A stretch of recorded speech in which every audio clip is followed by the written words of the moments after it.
എന്നുള്ളതാണ്. നമ്മുടെ +1 ഇംപ്രൂവ്മെന്റ് എക്സാമിന്റെ അടുത്ത ഡീറ്റെയിൽസ് കാര്യങ്ങളും അപ്ഡേഷനും എല്ലാം എത്തിയിട്ടുണ്ട്. നമ്മൾ കഴിഞ്ഞ വീഡിയോയിൽ പറഞ്ഞിരുന്നു ഇതിന്റെ എല്ലാ കാര്യങ്ങളും ഓർഡർ വന്നു, ബാക്കി എല്ലാ കാര്യങ്ങളും ഉടൻ തന്നെ വരുമെന്ന്. ഇപ്പോൾ ഉടൻ തന്നെ നിങ്ങളോട്ട് എത്തിക്കാൻ വേണ്ടി വന്നതാണ്. നമ്മുടെ ഈ വർഷത്തെ ഇംപ്രൂവ്മെന്റ് എക്സാം ഒക്ടോബർ മാസം 12-ാം തീയതി തുടങ്ങും. 12-ാം തീയതി തൊട്ട് 17-ാം തീയതി വരെയാണ് ഇപ്പോൾ നടത്താൻ നിർദ്ദേശിച്ചേക്കുന്നത്. എന്ന് പറയുമ്പോൾ മൺഡേ തൊട്ട് സാറ്റർഡേ വരെ, അങ്ങനെ 6 ദിവസത്തേക്കാണ് ഷെഡ്യൂൾ ചെയ്തേക്കുന്നത്. ഇതിന്റെ ബാക്കി ഡീറ്റെയിൽസുകൾ പല രീതിയിൽ കൂടെയാണ്. അതുകൊണ്ട് ഇത് നമ്മൾ ഇന്ന് പാർട്ട് 1 ആണ് എഴുതുന്നത്. ഇതിന്റെ കണ്ടിന്യൂഷൻ പാർട്ടുകൾ ഇങ്ങനെ വന്നുകൊണ്ടേയിരിക്കും. ഇതിന്റെ അപ്ഡേഷൻസുകളും കാര്യങ്ങളും പിന്നെ ഫീസ് അടയ്ക്കുന്നതും അതുപോലെ ഫെയിൽ ആയവർക്ക് എങ്ങനെയാണ് അപ്ലൈ ചെയ്യേണ്ടതെന്നുള്ളതെല്ലാം കൃത്യമായിട്ട് അറിയിച്ചിരിക്കും. അതുപോലെ ഇപ്പോൾ പഠിക്കുന്ന +2 റെഗുലർ കുട്ടികളെ എങ്ങനെയാണ് ഇതിന് അപ്ലൈ ചെയ്യേണ്ടത്, എങ്ങനെയൊക്കെയാണ് എഴുതാൻ പറ്റുന്നത് എല്ലാം കാണും. എല്ലാവരും മാക്സിമം നമ്മുടെ ചാനൽ ഫോളോ ചെയ്യുക. മാക്സിമം നിങ്ങൾക്ക് അറിയാവുന്നതിലോട്ടൊന്ന് ഷെയർ ചെയ്തേക്കണം. നമ്മൾ കൃത്യതയോടെ നിങ്ങളുടെ എല്ലാ ഡൗട്ട്സുകളും ക്ലിയർ ചെയ്തിട്ടാണ് പോകുന്നത്. അതുപോലെ ക്ലാസ്സുകളും കൃത്യമായിട്ട് വരും. നമ്മൾ ഓൺലൈൻ ക്ലാസ് ഉണ്ട്, ജോയിൻ ചെയ്യാം. ഓക്കെ, അപ്പോൾ 12-ാം തീയതി തുടങ്ങി 17-ാം തീയതി വരെയാണ്. ഇപ്പൊ നമ്മുടെ റെഗുലർ കുട്ടികളുണ്ടല്ലോ, +2 റെഗുലർ പഠിക്കുന്ന കുട്ടികൾക്ക് അപ്ലൈ ചെയ്യുന്നതും അതുപോലെ ഫെയിൽ ആയുള്ള കുട്ടികൾക്ക് അപ്ലൈ ചെയ്യുന്നത് രണ്ട് രീതിയിൽ കൂടെയാണ്. ഫെയിലായ കുട്ടികളുടെ രീതി എന്ന് പറഞ്ഞാൽ ഉടൻ തന്നെ ബാക്കി കാര്യങ്ങൾ വരും, അവർക്ക് എഴുതാൻ പറ്റും എന്നുള്ളതാണ് ഏറ്റവും വലിയ സന്തോഷകരമായിട്ടുള്ള ഒരു കാര്യം. എല്ലാവർക്കും ഡൗട്ട് ആയിരുന്നു അവർക്ക് എഴുതാൻ പറ്റും. അതുകൊണ്ടാണ് +1 ഇംപ്രൂവ്മെന്റ് ഓർ സപ്ലിമെന്ററി എന്നുള്ള പേര് ഞാൻ വന്നെന്നുള്ളത് ഞാൻ നേരത്തെ പറഞ്ഞിരുന്നു. ഇപ്പൊ +2 റെഗുലർ ആയിട്ട് പഠിക്കുന്ന ഒരു കുട്ടിക്ക് എല്ലാ സബ്ജക്റ്റും ജയിച്ചിട്ടുണ്ട്, അല്ലെങ്കിൽ എല്ലാ സബ്ജക്റ്റും ഉണ്ടെങ്കിലും എഴുതി ജയിച്ചില്ലയോ ആണെങ്കിലും 3 നമുക്ക് ഇംപ്രൂവ് ചെയ്യാൻ പറ്റുള്ളൂ.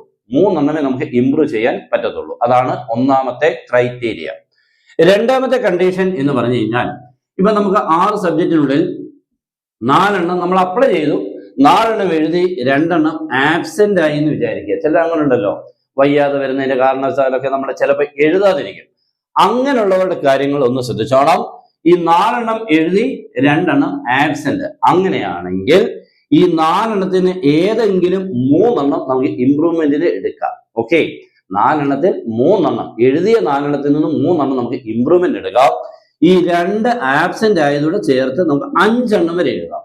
കൃത്യമായോ? മനസ്സിലായോ? ഒന്നുകൂടെ പറയാം.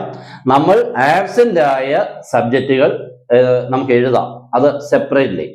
പിന്നെ എഴുതിയ സബ്ജക്റ്റിൽ നിന്നും ഇംപ്രൂവ്മെന്റിന് മാക്സിമം 3 എടുക്കാം. അങ്ങനെ വരുമ്പോൾ നമുക്ക് 6 ഞാൻ പറഞ്ഞു 4 എഴുതി 2 ആബ്സെന്റ് ആയി, 4 നമുക്ക് 3 വരെ ഇംപ്രൂവ്മെന്റ് എടുക്കാം.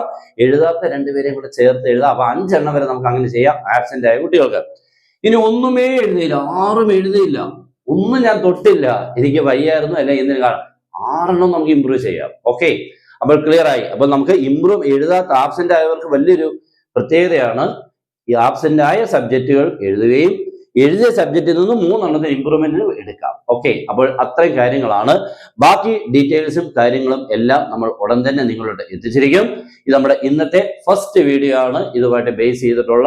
ആദ്യം നമ്മുടെ എല്ലാ കാര്യങ്ങളും ഡേറ്റ് വന്ന ശേഷമുള്ളത് ഇപ്പൊ 12 to 17 ആണ്. ഇനി ഫെയിൽഡ് ആയ കുട്ടികൾ എല്ലാവരും കേട്ടിരിക്കണം, ശ്രദ്ധിച്ചിരിക്കണം, നമ്മുടെ ചാനൽ ഫോളോ ചെയ്യണം. നിങ്ങൾക്ക് വേണ്ട കൃത്യമായിട്ടുള്ള നിർദ്ദേശങ്ങൾ നമ്മൾ ഈ ചാനലിൽ കൂടെ നിങ്ങളോട് എത്തിച്ചിരിക്കും. ഓക്കെ, അപ്പോൾ ഇന്നത്തേക്ക് ഞാനൊന്ന് പോവാണ്. മീൻസ് നമ്മൾ ഇപ്പോഴത്തെ ക്ലാസ് നിർത്തുകയാണ്. ഉടൻ തന്നെ അടുത്ത അപ്ഡേഷനോടെ എത്തും. അപ്പൊ എല്ലാവർക്കും best wishes and good bye.